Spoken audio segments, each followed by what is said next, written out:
In a recent video, I explained how vegetable gardening can be easy if you simplify it to seeing it from your plants' perspectives and meeting their foremost critical needs. Today, in late winter, while there's nothing up yet but cover crops, garlic, and hopes for the coming season, many people are considering starting their own gardens, making it a perfect time to show you how. So if you've wanted to start gardening or struggled to be as successful a gardener as you want to be, today I'll show you how to get started in a way that sets you up for long-term success.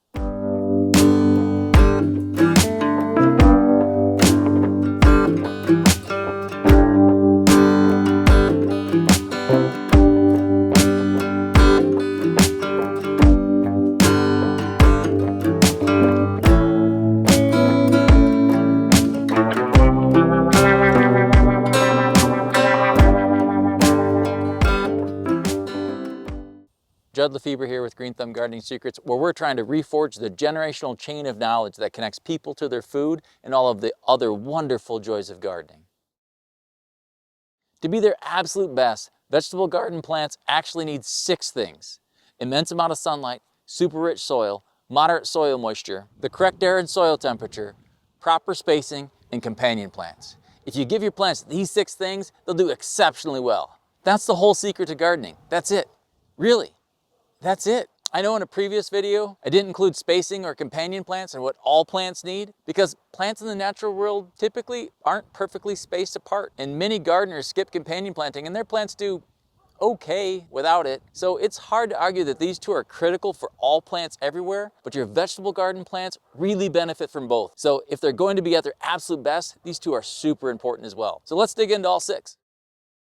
Your first step in getting started with the actual task of gardening is to pick the right spot. And you want to pick a spot with the most direct sunlight you can, because our garden plants need it like we need food. Plants might do alchemy with carbon dioxide, water, and nutrients, but it's all powered by the sun. And the vast majority of our garden plants evolved in open, sunny environments, so are hardwired to require loads of direct sunlight. Plus, think of what we ask of them. We don't want tiny, tasteless tomatoes and paltry little broccoli heads. We want big, juicy, super flavorful everything. Therefore, our plants need a ton of sun to power all that size, sweetness, flavor, and nutrition. Think about it. Is there another plant in our landscape that can start from a seed and grow to the fruit the size of a tomato, an 8 or 9 inch ear filled with 100+ energy-packed kernels, or a huge squash in 4 months? Is there a plant that could do that in the shade, where flowers and seeds tend to be small just because the available energy is so much less? The sun powers all of that growth, and we want the best of it, so give it to them. Finally, the amount of direct sunlight a spot gets is often the hardest thing to change. You can fix soil that's low in nutrients, too dry, or even too wet. And you can easily change your planting times to change the temperatures in which your plants are growing. But there's usually nothing you can do to fix a spot that doesn't get enough direct sunlight. Doing so often means removing houses and large trees that give you shade and shelter and might not even be yours. So changing things that are theoretically not impossible, but functionally so. And choosing a spot that you eventually decide to abandon because it doesn't get enough sunlight means a lot of wasted work. So it's just much easier to start with a spot that gets enough direct sunlight right away. I show several ways to find out exactly how much sunlight a spot gets on my website. They're all really easy, and I've included a direct link to them in the description below. Keep in mind that to be anywhere near their best, most common garden plants need 9 or 10 or more hours of pure,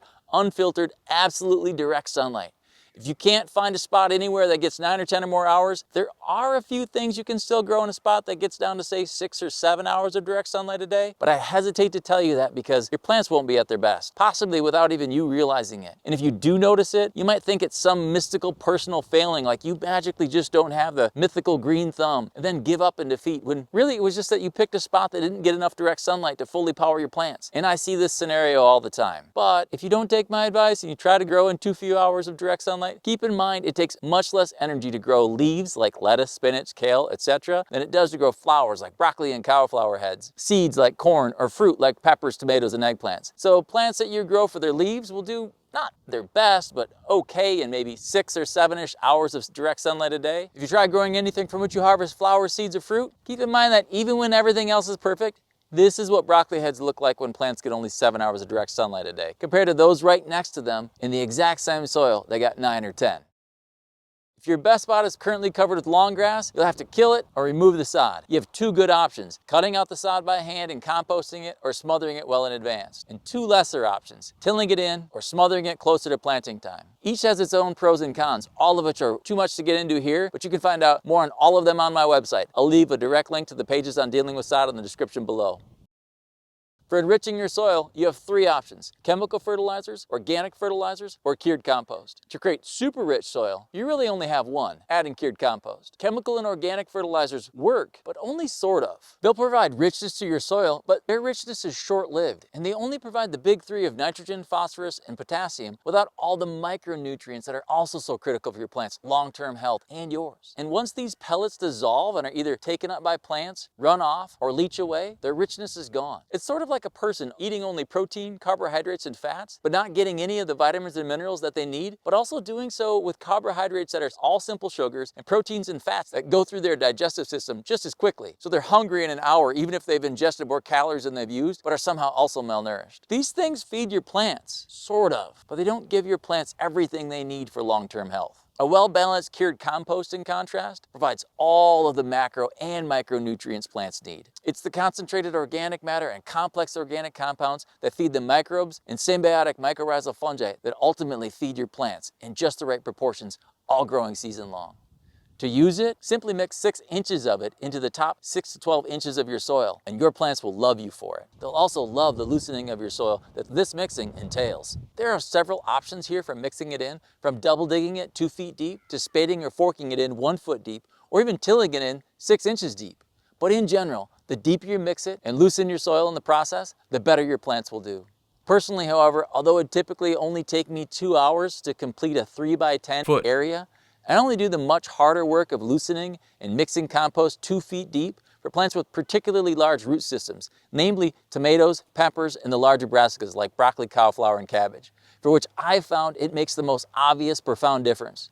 For the rest, I've made the personal decision that it's just too much work for the payoff. Therefore, I only recommend it, if at all, for just those parts of your plot that will hold those plants. And if that sounds like too much work, even for any part of your plot, luckily, loosening an area 1 foot deep with a digging fork and then using that same digging fork to mix in 6 inches of cured compost is the best mix of ease and efficacy, taking only about a half an hour to complete even a 3 by 10 foot plot, with great results for your plant's growth, health, and production. Similarly, although it's fallen out of favor a little of late, tilling a couple of times to loosen your soil, followed by tilling to mix in 6 inches of cured compost, is another easy option that gets very good, if not quite as great results. Additionally, if you weren't able to kill your sod in advance and don't want to remove it by hand, you can smother it with a layer of overlapped wetted newspapers 8 to 10 sheets thick, or a similar layer of overlapped cardboard, and then create a planting bed by placing 6 inches of cured compost directly on top of that. It's more of a short-term option and not the one I'd most recommend because it doesn't do any super beneficial mixing or loosening, and for the most part cuts your plants off from the natural benefits of the underlying soil, but it'll work okay. Some of your plants like lettuce will do just fine, but just keep in mind that 6 inches is way too shallow for many of your plant's root systems. And the layer used to kill the sod also keeps most of your plant's roots from penetrating it for the same reason it smothers the sod. Plus, this layer also isolates the soil in your planting bed from having its moisture regenerated from the natural upward wicking of water between soil particles, or capillary action, from the deeper water table, meaning it'll dry out faster and need to be watered more often, possibly much more. But if you have sod to kill, can or don't want to remove it by hand, and know to expect a little less in results your first year, so don't take it personally, but instead do some loosening and mixing the next year once your sod is gone, it's a fine way to get started in a pinch.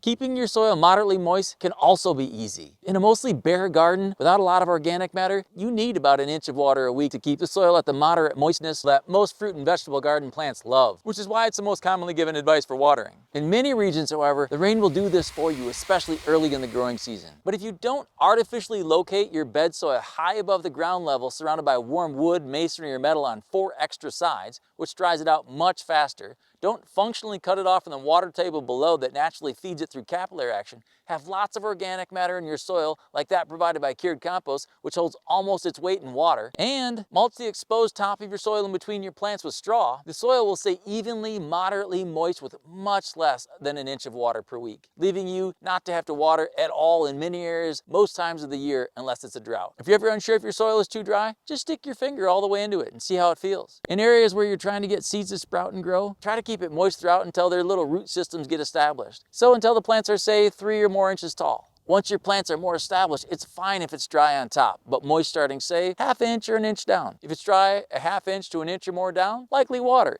It's not an exact science and depends a little bit on how established your plants are and what kind they are. Some like it a little wetter, some a little drier, but that should get you started. In terms of their preferred and in some cases required growing temperature, plants fall into two main groups: cool season plants and warm season plants. Because cool season plants can take a light frost, but get severely stressed and often bolt and go to seed when temperatures get over 80 to 85 degrees, so like 27 to 30 degrees Celsius. Each species can be planted a certain number of weeks before your specific local average last frost date to take advantage of the cooler weather but longer sunny days of spring that they love.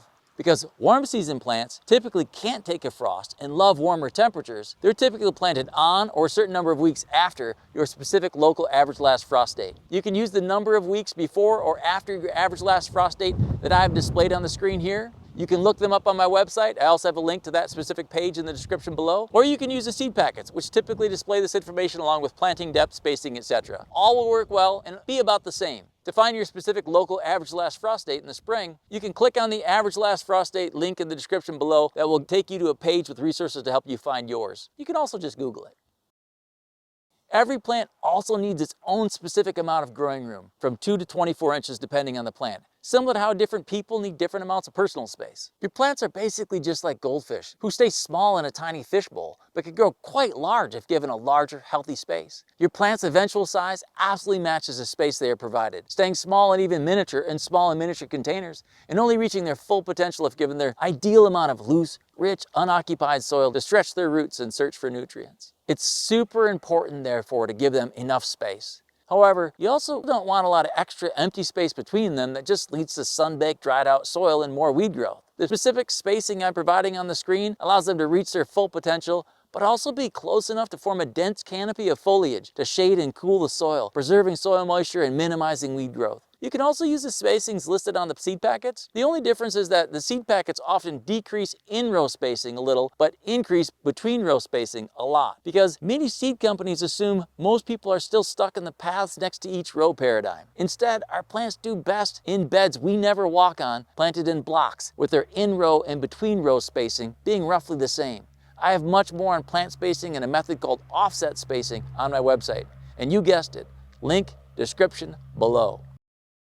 Finally, every plant has preferences for which other plants grow near it. There are tons of reasons for this, like root depth and nutrient need compatibility, each taking up space and nutrients that the other is not, or deterring pests of each other with their scents. But the long and short of it is, they grow better, often markedly so, near their best companions, so we use it to our advantage. It can get complicated, however. Many a gardener has been left with their head spinning after trying to match all the best companion combinations for what they're planting. And you can go wild yourself. On my website under companions, I have one of, if not the most comprehensive compilation of all of them, all verified from at least 3 sources and most tested for many years, that is decades, in our own garden. To make it easier, however, here are 3 combinations of vegetable garden plants listed in order of what they do well next to. Note that since the sun will be slightly to the south, even in summer, taller plants like tomatoes typically go on the north side of a bed, so there's no garden plants in their casted shade. Groups listed here mean they're planted interspersed. For onions and carrots, spinach and onions, lettuce, spinach, and kale. This can be every other plant or every other row, whichever works best for you, but you can also do it however you want. I've certainly done it in patches or even little mini blocks.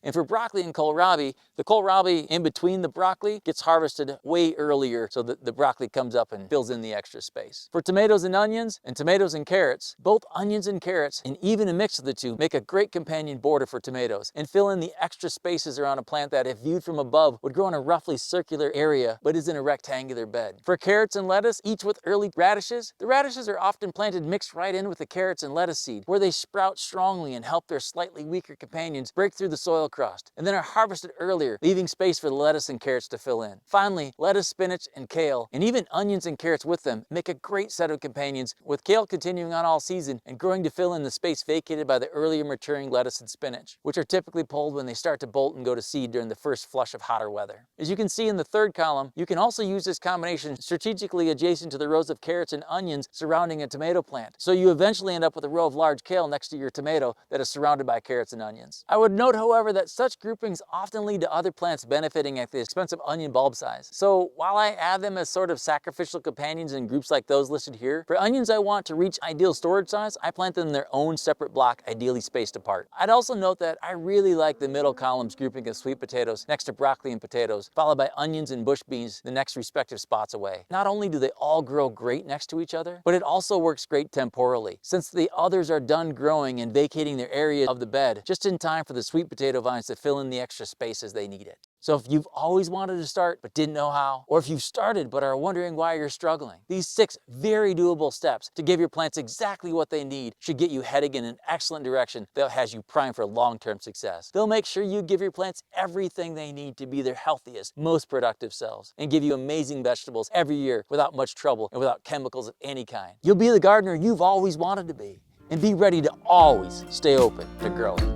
You can find more on these topics and others on my website. I'll leave a link in the description below. Like this video if you liked it. Likes really help us out. Leave a question or comment below. I personally answer each one. And subscribe to get all of our future videos. And check out my channel for topics and videos I've already published. Just click on the green thumb gardening secrets or the channel icon below this video. And if social media is your jam, feel free to follow me on Twitter and Instagram for more green thumb gardening secrets, tricks, and tips. And just the tips.